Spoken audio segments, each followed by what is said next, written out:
Donc dans cette session, bien, nous allons nous occuper en vérité du tir des lasers. Pour ce faire, nous allons d'abord ici créer une nouvelle scène qui va être pour les lasers bien entendu. Alors nous allons choisir simplement autre nœud. Je vais supprimer le filtre. Dans les nœuds 2D, qu'est-ce que nous pouvons utiliser? Nous avons besoin de nouveau d'un objet de collision. Mais ici, nous allons prendre pas un physique body cette fois-ci. Nous voulons détecter justement les bodies, donc nous allons prendre un area 2D. Nous allons le renommer tout simplement laser. Je vais le sauver. Ici, je ne vais pas le sauver bien sûr dans laser scène, mais je ne vais pas dans le level. Je vais créer un nouveau... Non, je vais créer directement dans actor. Player, oui, ce sera bien. Donc je vais l'enregistrer ici puisque c'est le laser du player.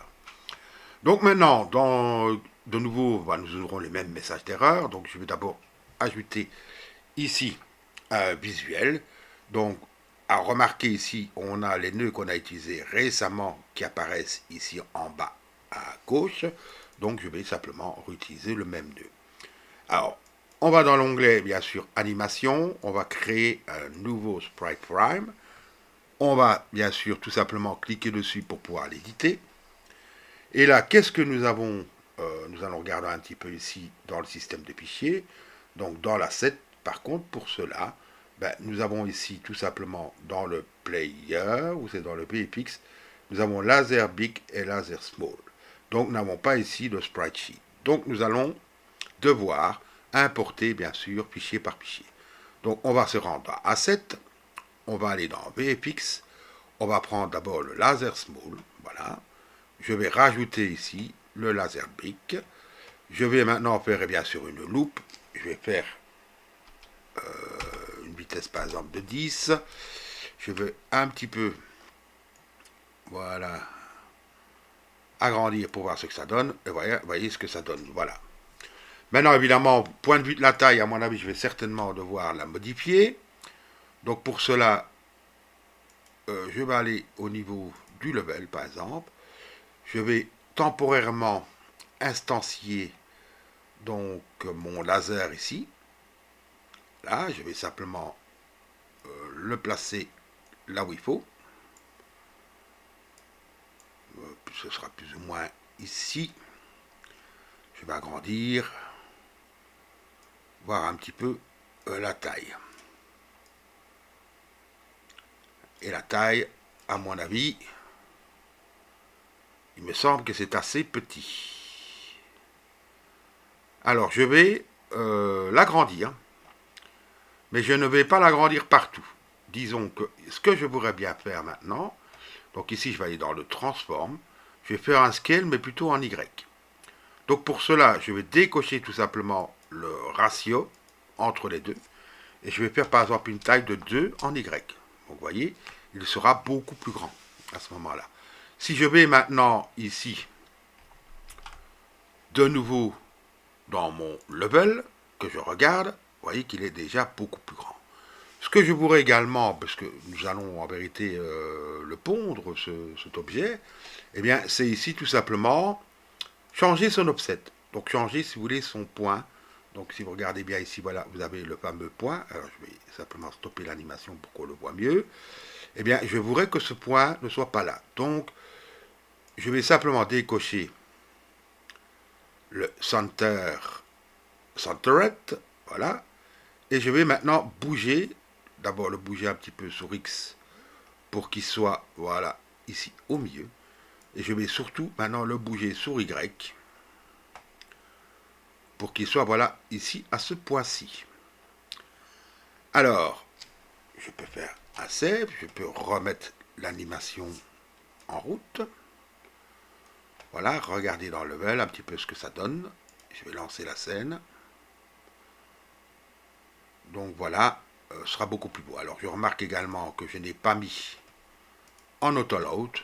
Donc ici, c'est pour ça qu'on ne le voit pas l'animation évidemment. Quand je lance le jeu, voilà. Donc voilà ce que va donner le laser. Donc ça me plaît pas mal. Donc maintenant, ce qu'il faut faire, bien sûr, c'est pouvoir tirer ces fameux lasers une fois qu'ils seront là. Maintenant, bien sûr, on a toujours l'onglet puisque je n'ai pas encore ajouté de collision shape. Donc je vais refaire un stop. Je vais sélectionner le nœud principal laser, ajouter un collision shape 2D. Je vais bien sûr créer une nouvelle forme. La forme la plus adaptée, évidemment, c'est un rectangle shape que je vais maintenant, bien sûr, pouvoir tout simplement éditer.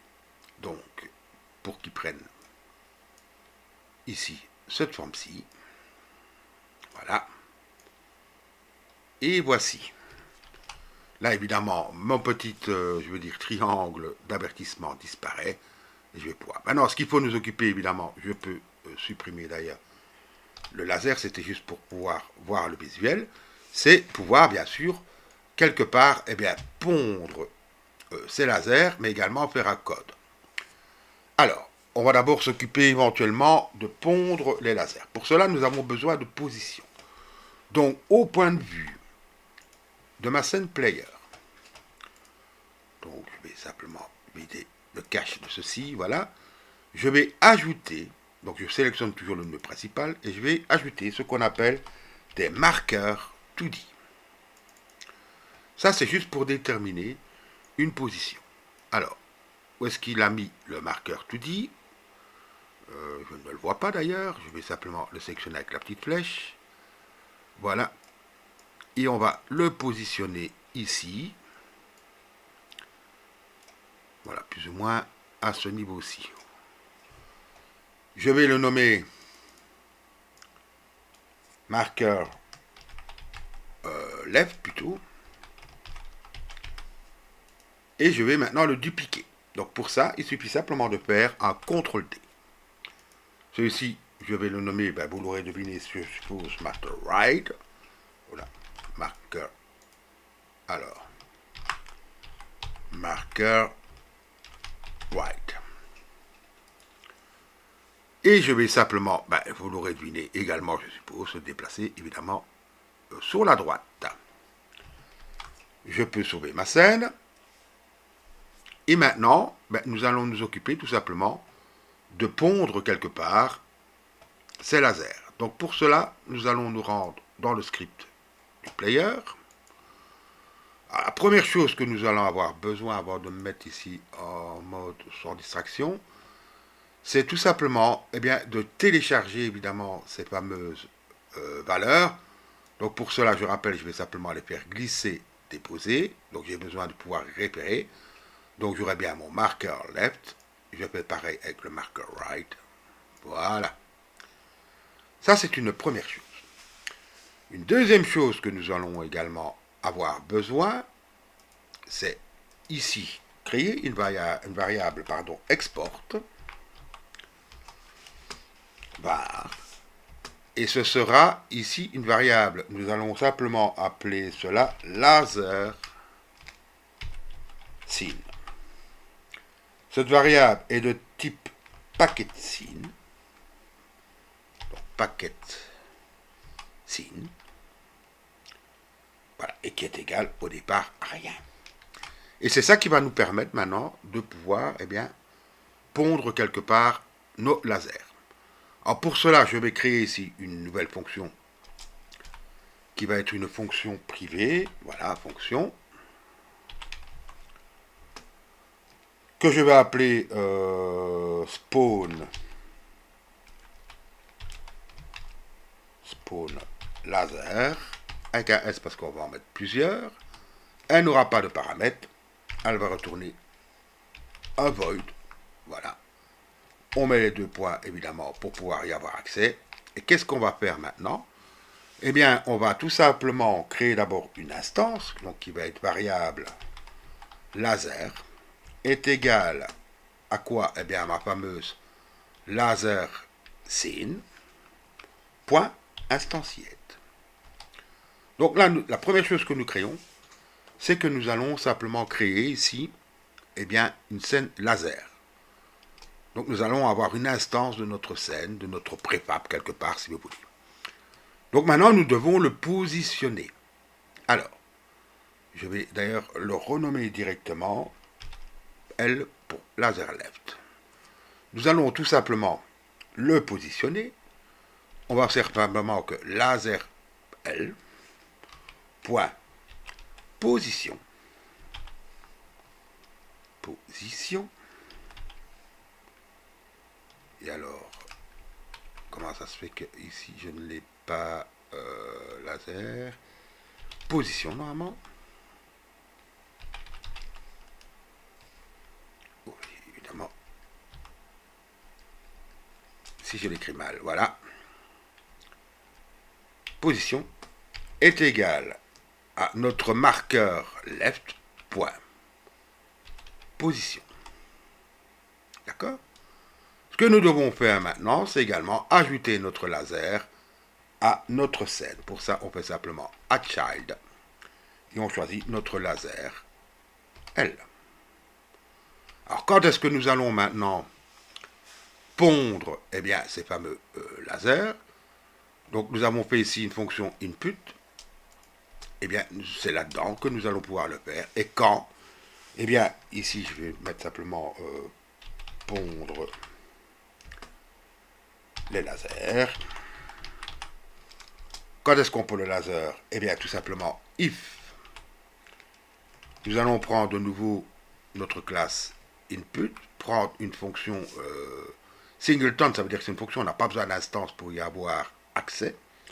Is action, just press. Action de quoi? Ici, tout simplement, on va choisir shot.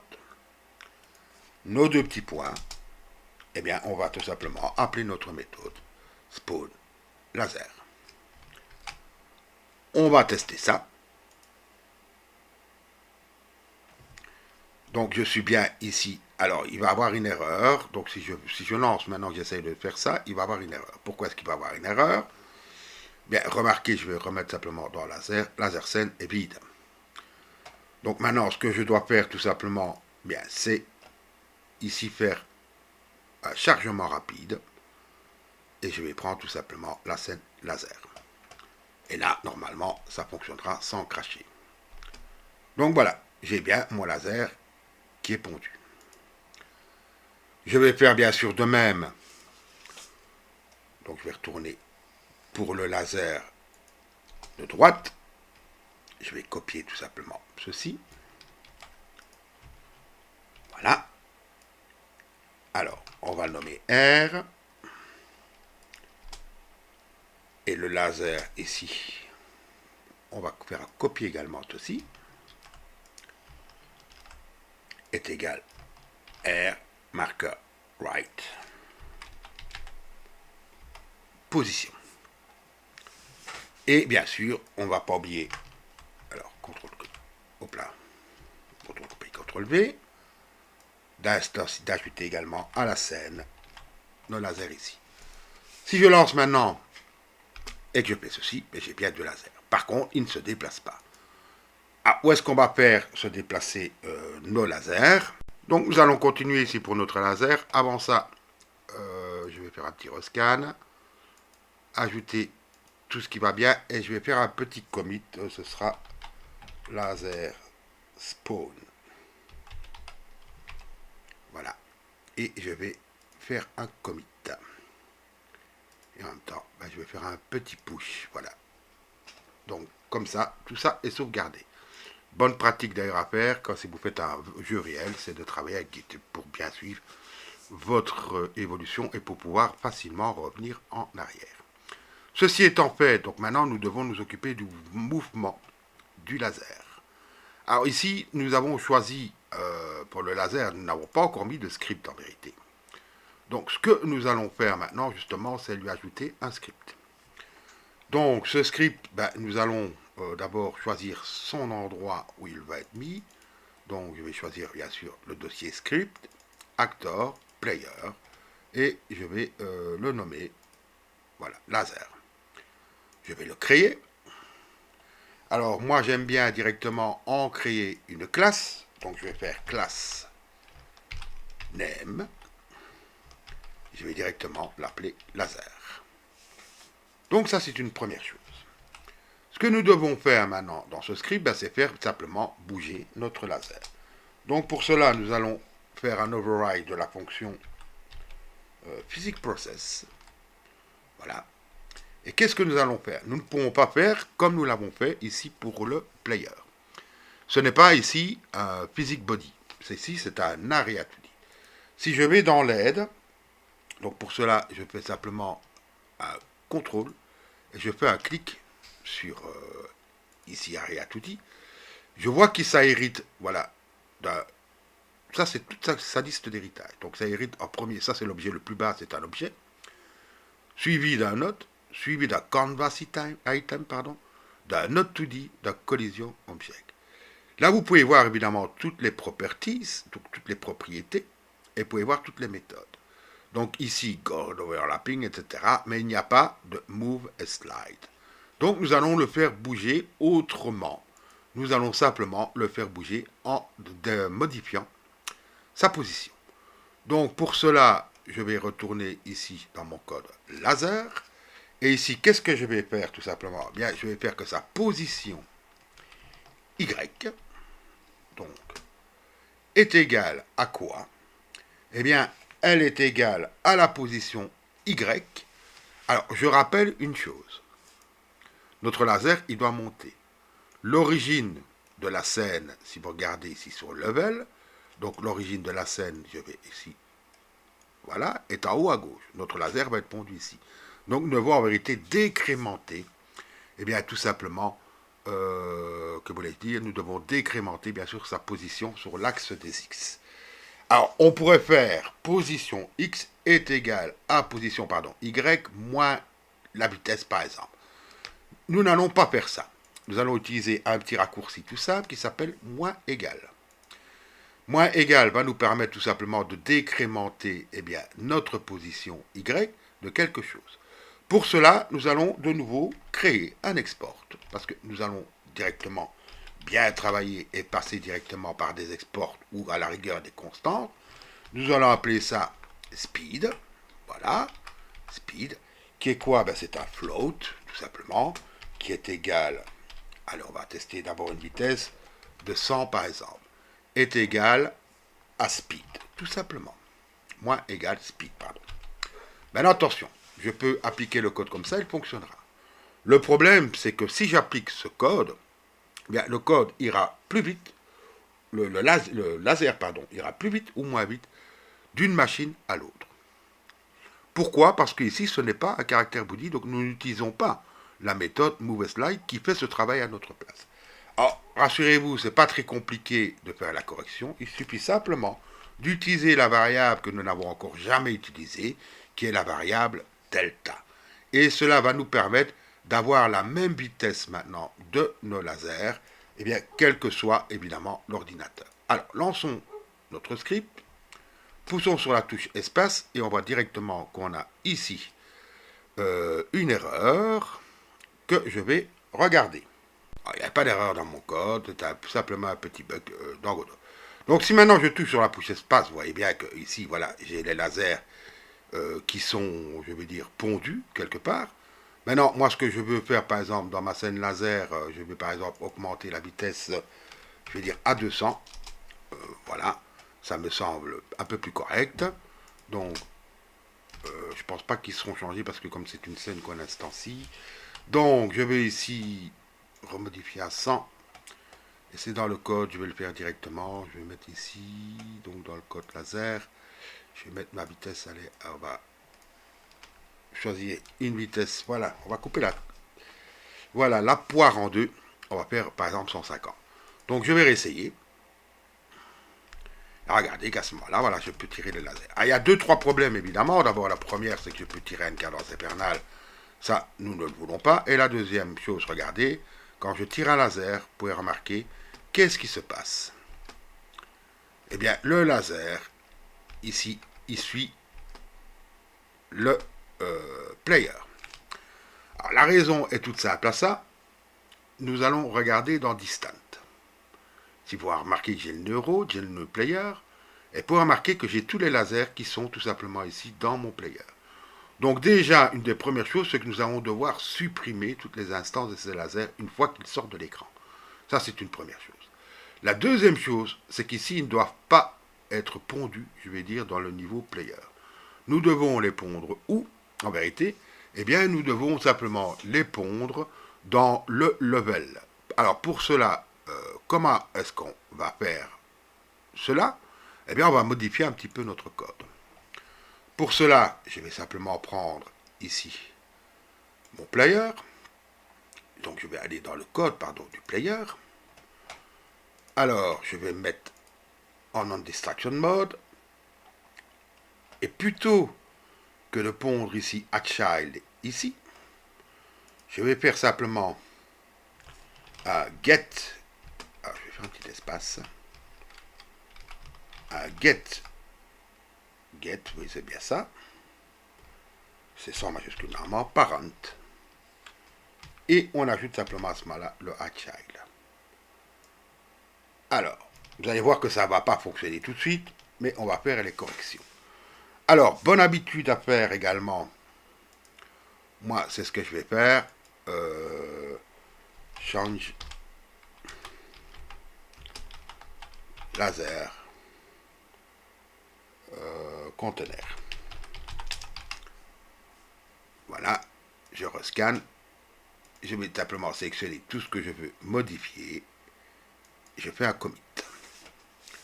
Donc voilà, ça c'est une première chose. Donc je saurai directement que ici, d'ailleurs si je fais regarder pour vous expliquer un petit peu le fonctionnement de ceci, je vais faire un push. Voilà. Et je peux tout simplement après retourner en arrière. C'est ça l'avantage de travailler avec ceci. Donc je vais vous expliquer ça tout de suite.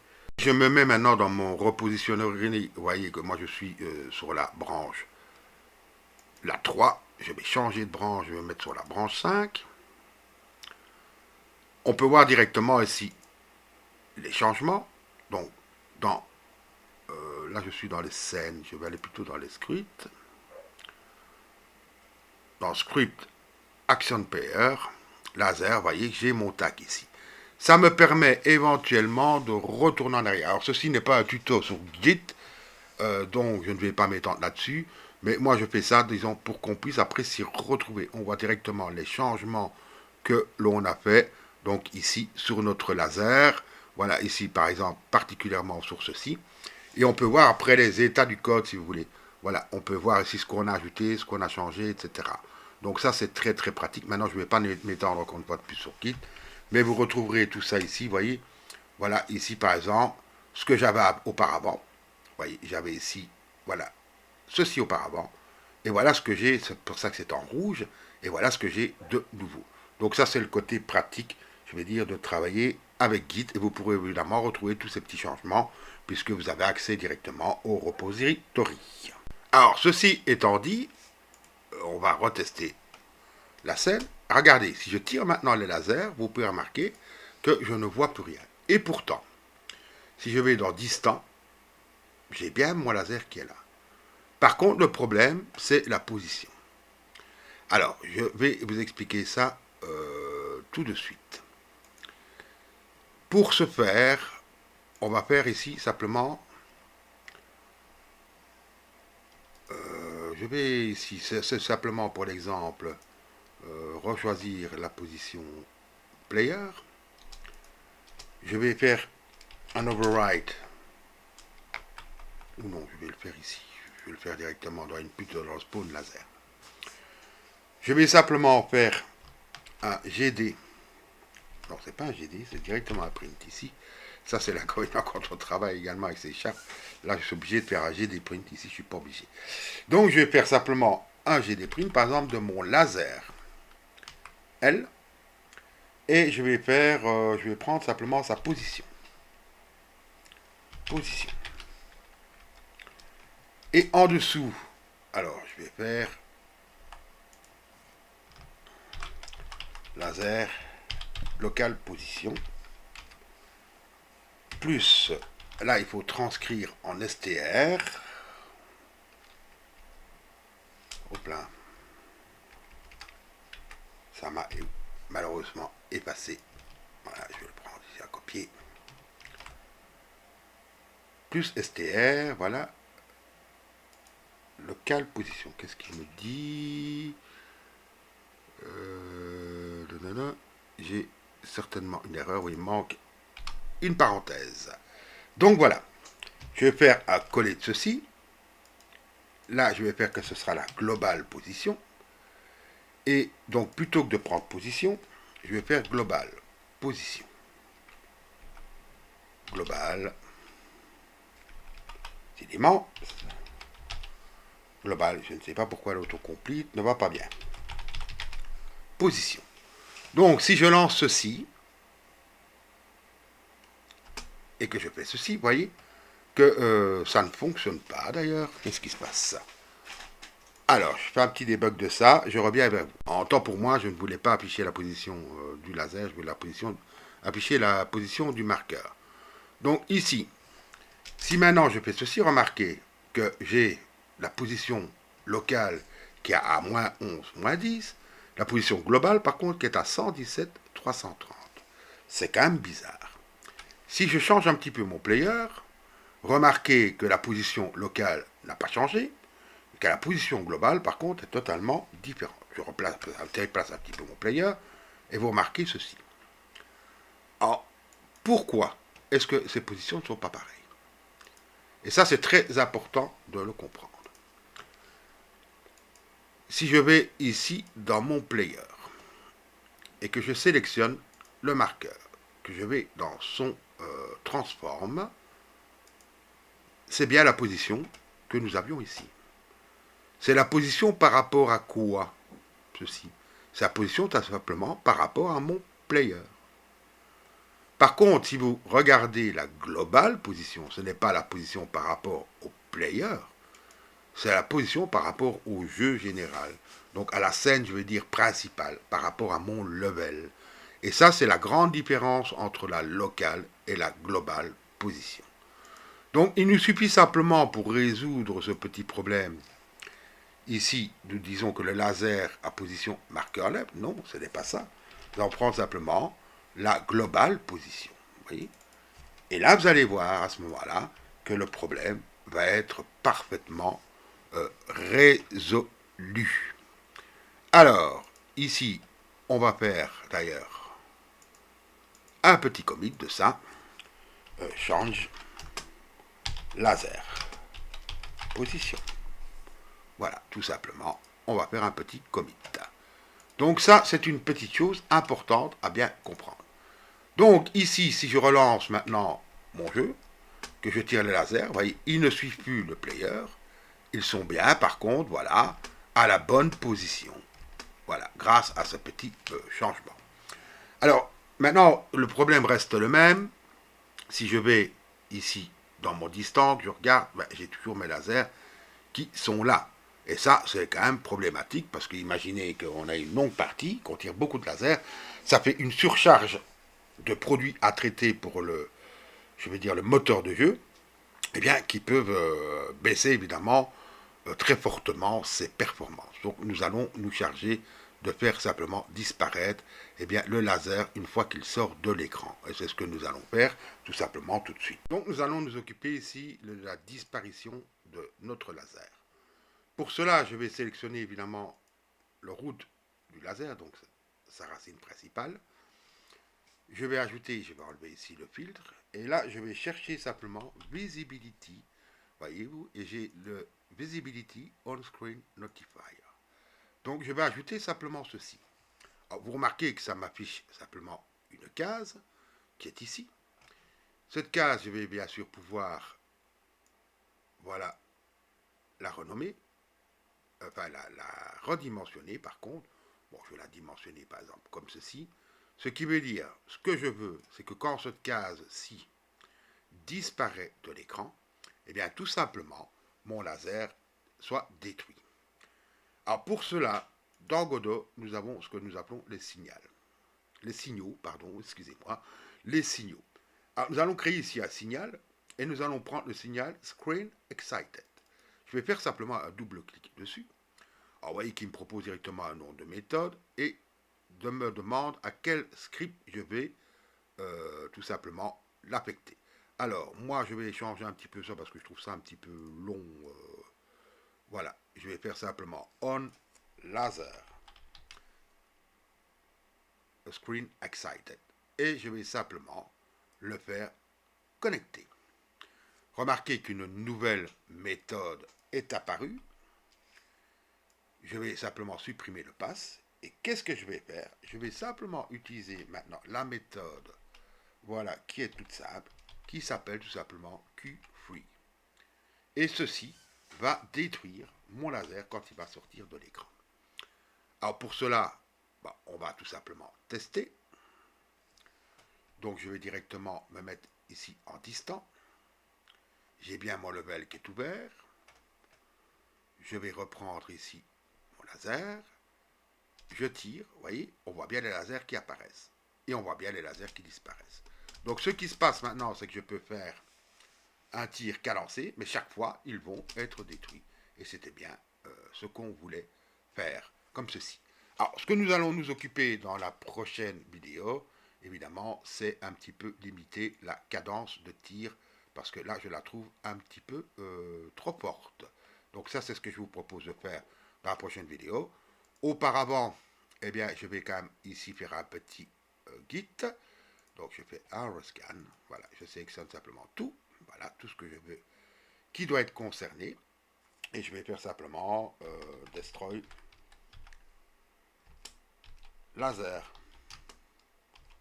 when excite to screen. Voilà, je fais évidemment, ça c'est une question d'habitude, dans mon métier je suis obligé de tout commenter en anglais. Donc voilà, même si mon anglais n'est pas très bon. Mais voilà, c'est comme ça. Donc je vais faire un petit commit. Je vais faire un petit push puisque nous créerons bien sûr une nouvelle branche pour la suite. Voilà. Et je vous retrouve dans la suite évidemment pour commencer directement à faire ici cette fameuse donc, fonction de cadence de tir, ce qui ne sera pas très long, je vous rassure tout de suite. Et je vous dis à bientôt.